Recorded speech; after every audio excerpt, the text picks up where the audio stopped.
God gave us long suffering. He gave us that mercy. He gave us that long suffering love, patience, kindness, mercy. And us, we can't even give somebody a chance. Somebody that thinks differently, grew up differently than us. Somebody that, operates differently than we do. We don't give them a chance.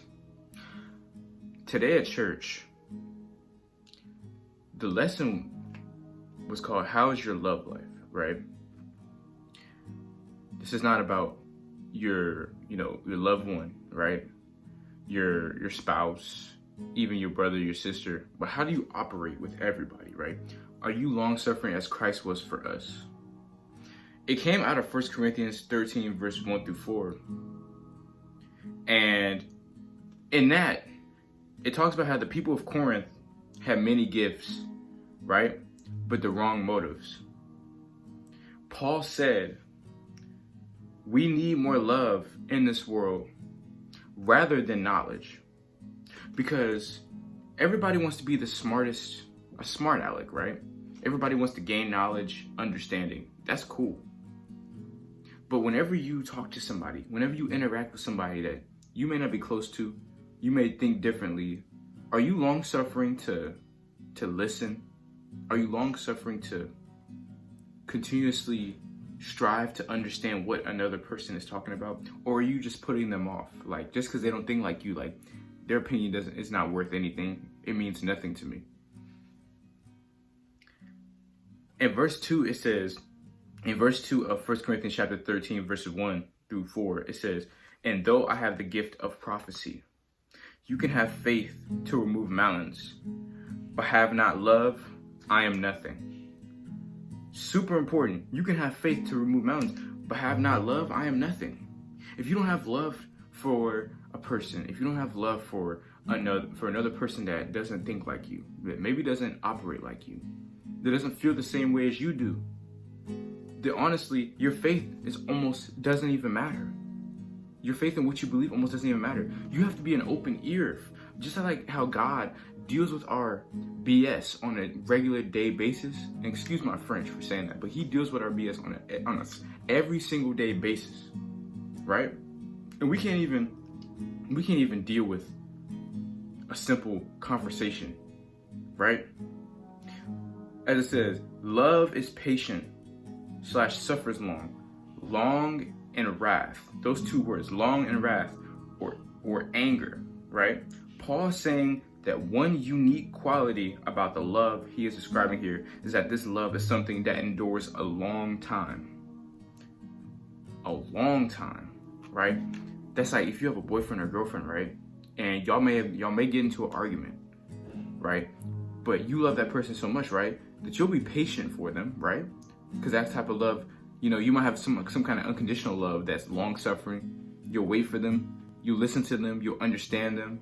You hear their side of the story without judgment, without putting them off, without ignoring them. And it don't even have to be just relationship, boyfriend or girlfriend. It could be your job relationships. It could be your acquaintances, associates, people you just work with on the job, which is co-workers. Like, just think about it. How much do we really have long suffering to listen to what others have gone through? Because guess what?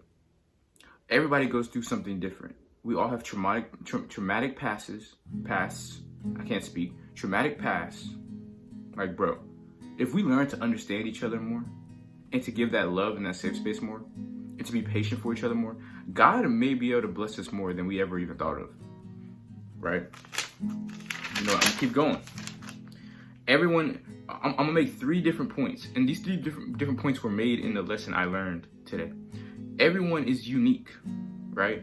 Diverse. Everybody has different gifts. Everybody has different qualities, different talents, different things that they can bring to the table.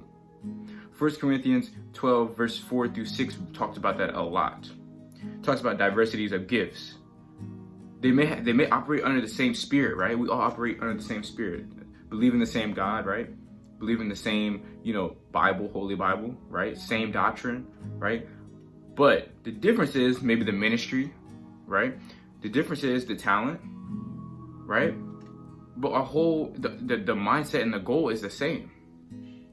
Paul is telling you and me that we are unique, right? Every single one of us. Even if you're not Christian, we're all unique. The Bible talks about how we're all unique. Literally. So even if you're not a believer of the Bible, it literally says that we are unique. Patience is important in our relationships because our distinctions cause misunderstandings, right? Our relationships. If it's something a little different than what you believe, then there's that clash, right? Now, God's not saying compromise, but God is saying be patient, be long-suffering, show that long-suffering love regardless, right? Also, Proverbs 14:29, whoever is patient has great understanding, but who is quick-tempered displays folly, right? Folly. Whoever is patient has great understanding. Patience. Because that's like the preacher even said today. We have 2 ears, right? We only have 1 mouth. That means we should be doing more listening rather than just talking, right? God gave us 2 ears and 1 mouth unless you were made differently. But still, like, as a human race, 1 mouth, 2 ears, right? Point number 2, impatience doesn't reflect Christ. God's goal for us is for others to see Jesus in our lives, right? We're supposed to be examples. We're supposed to be bearing fruit, right? Galatians 5:22 verse 23 talks about the fruit of the Spirit. And one of the fruit of the Spirit is long-suffering. It literally says it. You can go read it right now. It will say one of the fruit of the Spirit is long-suffering. James chapter 1 verse 19 through 20. And this is a question I have for you. Does your life invite others to imitate Christ, right? Does your patience, does your long suffering, does how you act on a regular basis, is that of Christ? Bro, there's a bug. Sorry, y'all.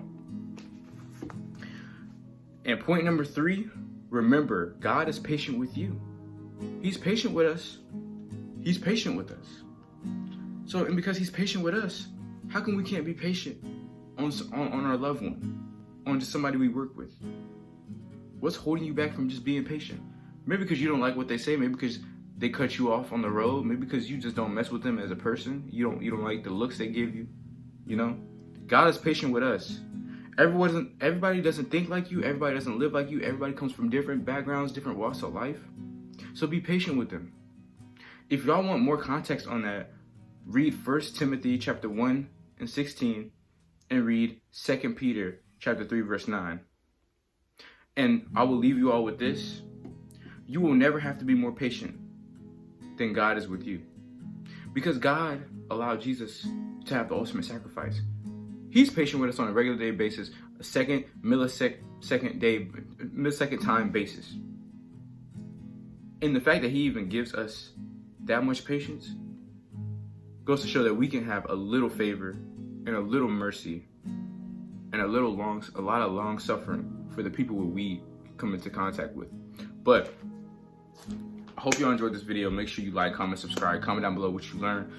Share this video with somebody. If you need it, comment down below what you learned. Comment down below what you want to see next. Also, link to the Discord is in my description. Follow me on social media at Draco Sway. All that's gonna be in the description. But appreciate y'all for watching. God bless.